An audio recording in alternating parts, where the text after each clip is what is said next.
This is gonna be fish sauce. Or burger sauce, I guess. So is this brisket and this chicken? This is a cookbook written by my aunt years ago. We created our own Vietnamese versions of American foods, such as spaghetti and pizza, and hamburgers by adding fish sauce or soy sauce to the preparation. I want to try going the other way around. Yeah, this has been an intrusive thought in my head for a while, so let's just get started. Let's go. Fish sauce is a staple ingredient for so many cultures all over the world. It's only 2 ingredients. Fish and salt. Raw fish is covered with salt and left out to liquefy for a ridiculously long time. Except if you don't do this correctly, there is a lot that can go wrong.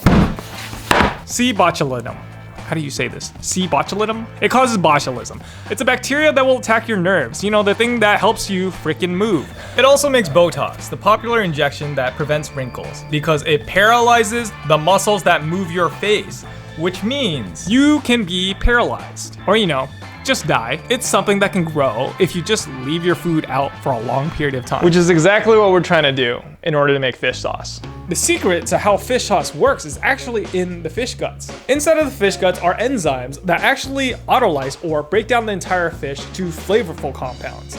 But this process takes so long, like an entire year. That's why fish sauce is typically made with small fish, because you need fish guts to help break down the entire fish. And these proteases aren't in hamburgers, well, at least not enough to make a sauce out of it. We also don't have a whole year to make this happen, so we need to cheat it a little bit using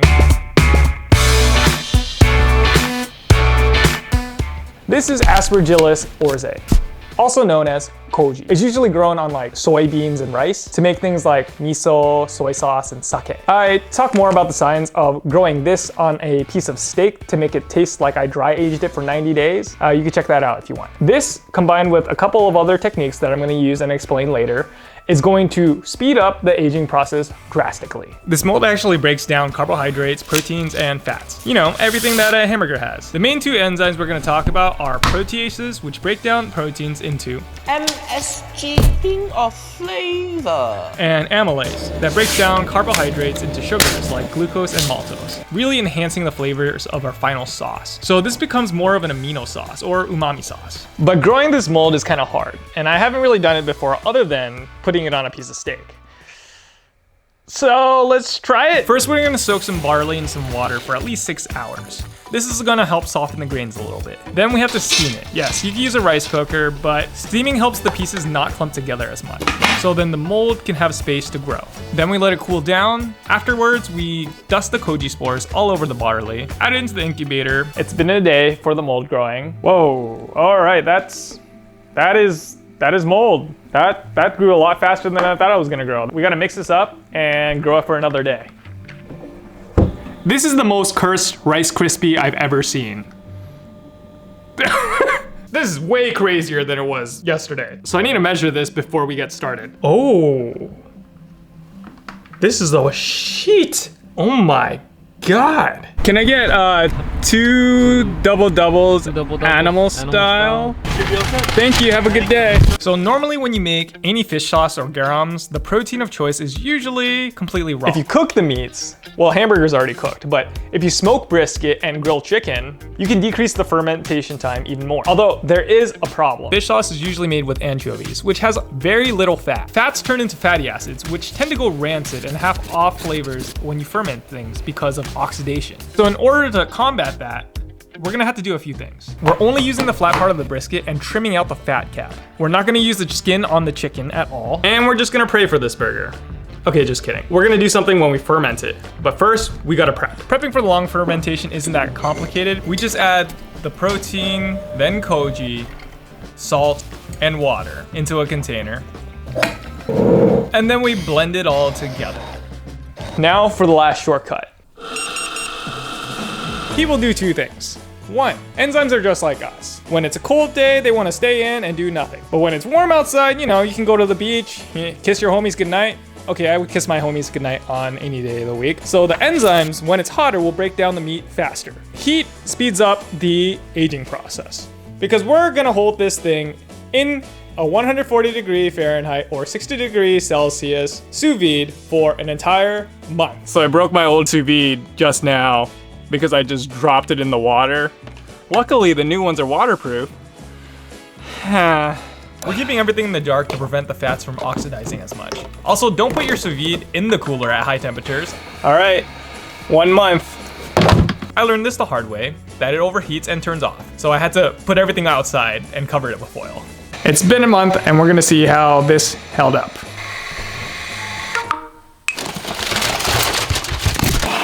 All right, so here it is. I've never had my sous vide on for a whole month at a time. This sous vide worked so hard for an entire month.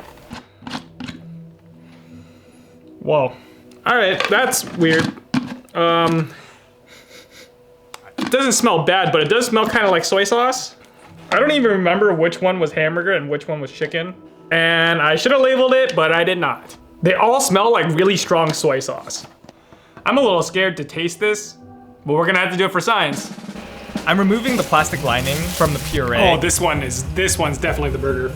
It still smells like a hamburger. Then I'm dumping it into the strainer. Oh, fuck. It looks like too many drinks after a night out, for sure, definitely. Okay, surprisingly, these don't smell rancid.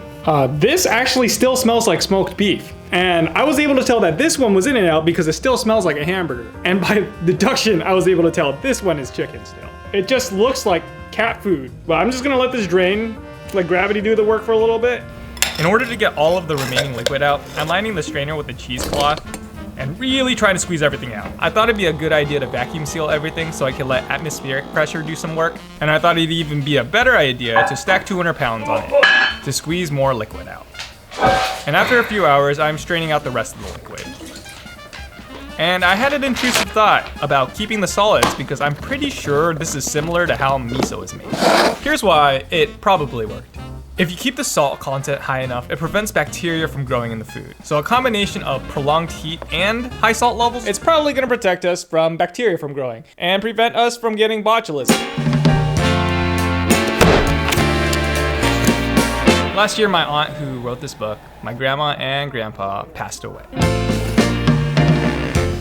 And as time passes, I feel myself becoming less tethered to the culture I grew up with.